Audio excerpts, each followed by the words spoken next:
రెడ్డి గారు కాదా? ఇదే జగన్మోహన్ రెడ్డి తెలంగాణకి వెళ్తే జగన్మోహన్ రెడ్డి గారు పూల వర్షం కురిపించి ఫ్లెక్సీలు వేసి స్వాగతం పలుకుతారు. అదే కేటీఆర్ గారు కేసీఆర్ గారు మరి ఆంధ్రప్రదేశ్కి వస్తే ఆయనకి పూల వర్షం కురిపించి మరి స్వాగతం చెప్తారు. ఇప్పటికీ తాడేపల్లి ప్యాలెస్ వాళ్ళ ఆఫీసు చుట్టూ పెద్ద కటౌట్లు ఉన్నాయి జగన్మోహన్ రెడ్డి గారిదిను మరి కేటీఆర్ గారి. ఎవరు రాయలసీమ దోరి?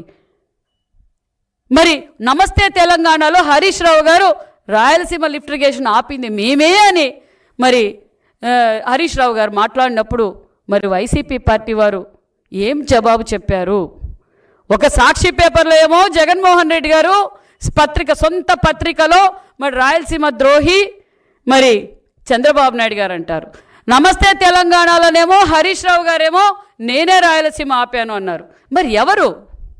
వాళ్ళ సొంత రాజకీయాల కోసం వారు మాట్లాడుతుంటే ప్రజలందరికీ క్లారిటీ ఉంది. రాయలసీమని ఈ ఆంధ్రప్రదేశ్ని అభివృద్ధి చేసింది చంద్రబాబు నాయుడు గారు, చెయ్యబోయేది చంద్రబాబు నాయుడు గారు అనే విషయం కూడా తెలియజేస్తున్నా. ఇదే జగన్మోహన్ రెడ్డి గారికి అడుగుతున్నాం. 5 సంవత్సరాలుగా మీరు రాయలసీమ ఇరిగేషన్ ప్రాజెక్టులకు ఎంత పెట్టుబడి పెట్టారు? ఏ విధంగా డెవలప్ చేశారు? మీరు గాల్లో వచ్చారు, నేను కాలువలు వెడల్పు చేస్తాను, రిజర్వాయర్లు కడతాను అని చెప్పి గాల్లో వచ్చి సినిమా సెట్టింగుల్లాగా వేసి సాయంకాలం సినిమా సెట్టింగులు తీసేశారనే విషయం ప్రజలందరికీ తెలుసు. మరి ఎన్ని పరిశ్రమలు తీసుకొచ్చారు? మేము పరిశ్రమలు తీసుకొస్తే మీరు పరిశ్రమలు తరిమి కొట్టారు జగన్మోహన్ రెడ్డి గారు. అమర్ రాజా బ్యాటరీ ఎక్కడికి వెళ్ళింది? జాకీ కంపెనీ ఎక్కడికి వెళ్ళింది? మరి ఎవరు రాయలసీమ ద్రోహి? ఈరోజు రాయలసీమలో ఉన్న ప్రతి పరిశ్రమ చంద్రబాబు నాయుడు గారు తెచ్చింది. మరి ఈ అతి తక్కువ కాలంలోనే ఈరోజు రాయలసీమకు మరిన్ని పెట్టుబడులు వస్తున్నాయి, మరిన్ని పరిశ్రమలు వస్తున్నాయి. అతి తక్కువ కాలంలోనే 720 కిలోమీటర్ల కృష్ణా జలాలని కుప్పముకి తీసుకుపోయిన వ్యక్తి చంద్రబాబు నాయుడు గారు. ఒక పక్క మడక్సిరాకు నీళ్ళు ఇస్తున్నాం, 19 నియోజకవర్గాల మీదుగా 720 చెరువులు నీళ్లు నింపి ఈరోజు రాయలసీమని సస్యశ్యామలం చేస్తున్నాం. ఈరోజు పోలవరం పూర్తి చేస్తే మరి రాయలసీమ ప్రతి ఎకరానికి నీళ్ళు ఇవ్వాలన్నదే ముఖ్యమంత్రి గారి అభిప్రాయం. ముఖ్యమంత్రి గారు కష్టపడుతుండేది కూడా మరి రాయలసీమని సస్యశ్యామలం చేయాలి. ఈరోజు హార్టికల్చర్, అగ్రికల్చర్, ఇండస్ట్రియల్గా అన్ని సెక్టార్స్లోనూ ఈరోజు రాయలసీమ అభివృద్ధి జరిగింది, విద్యాపరంగా జరుగుతోంది. మరి మీరేం చేశారు జగన్మోహన్ రెడ్డి గారు? అసెంబ్లీకి రండి, దగ్గరలో అసెంబ్లీ ఉంది, రండి. మీరు ఏ సబ్జెక్టు మీదైనా మీకు గౌరవంగా మేము మైక్ ఇవ్వటానికి సిద్ధంగా ఉన్నాం. మేము అసభ్యకరంగా మాట్లాడాం, మా ముఖ్యమంత్రి గారు దానికి ఒప్పుకోరు. మీకు ఇవ్వాల్సిన సమయం ఇస్తాం.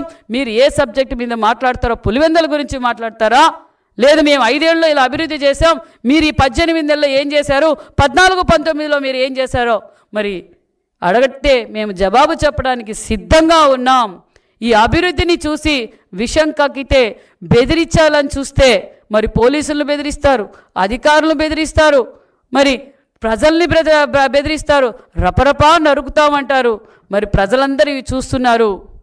ప్రజలను రెచ్చగొట్టాలని మీరు చూస్తుంటే ప్రజలు మిమ్మల్ని ఎప్పుడో డైవర్షన్ చేసేశారు. ప్రజలు క్లారిటీగా ఉన్నారు. ఈ కూటమి ప్రభుత్వం మళ్ళీ కూటమి ప్రభుత్వం అధికారంలో అవుతుంది. కూటమి ప్రభుత్వం అధికారంలో ఉంటేనే ఈ రాష్ట్రం బాగుపడుతుందని మేధావులు, రైతన్నులు, మహిళలు ఈరోజు క్లారిటీగా ఉన్నారు. ఇది మహిళా పక్షపాతి ప్రభుత్వం. ఈరోజు మహిళలు అన్ని రంగాల్లోనూ ఉన్నారు అంటే అన్న నందమూరి తారక రామారావు గారి స్ఫూర్తి అనే విషయం మీకు తెలియజేస్తూ ఈరోజు శ్రీశక్తి పథకం వల్ల మహిళలు వాళ్ళ కాళ్ళ మీద వాళ్ళు నిలబడగలుగుతున్నారు, వాళ్ళ పనులు వాళ్ళు చేసుకోగలుగుతున్నారు. ఒక పక్క దీపం 2 సిలిండర్ల ద్వారా కూడా మహిళలందరికీ ఆర్థికంగా భరోసా ఇచ్చాం. మీకు గ్యాస్ సిలిండర్ల రేట్లు పెంచడం తెలుసు, మాకు ఫ్రీ గ్యాస్ ఇవ్వటం తెలుసు. మాకు కరెంటు బిల్లులు తగ్గించడం తెలుసు, మీకు కరెంటు బిల్లులు పెంచడం తెలుసు. మరి అదే తెలుగుదేశం కూటమి ప్రభుత్వానికి వైసీపీకి తేడా అనే విషయం ప్రజలందరికీ క్లారిటీ ఉంది. యువత కోసం ఈరోజు ఏదైతే యువగలం అధినేత నారా లోకేష్ బాబు గారు 20 లక్షల ఉద్యోగాలు ఇస్తామన్నామో ఆ మాట నిలబెట్టుకుంటున్న ప్రభుత్వం. ఎందుకంటే అతి తక్కువ కాలంలోనే ఈరోజు పెట్టుబడులదారు కాలుకు బల్పం కట్టుకొని దేశ విదేశాలు తిరిగి ఈరోజు పరిశ్రమలు తీసుకొస్తుంటే మీరు పరిశ్రమలు పెట్టద్దండి అని బెదిరిస్తున్నారు, కాంట్రాక్టర్లు రావద్దండి అని బెదిరిస్తున్నారు. ఖచ్చితంగా మీ భయాలు, మీ భయపెడితే భయపడేవారు ఎవ్వరూ లేం. అభివృద్ధి ధ్యేయంగా పనిచేస్తున్నాం, ప్రజలు అభివృద్ధిని చూస్తున్నారనే విషయం కూడా మీకు తెలియజేస్తున్నాం.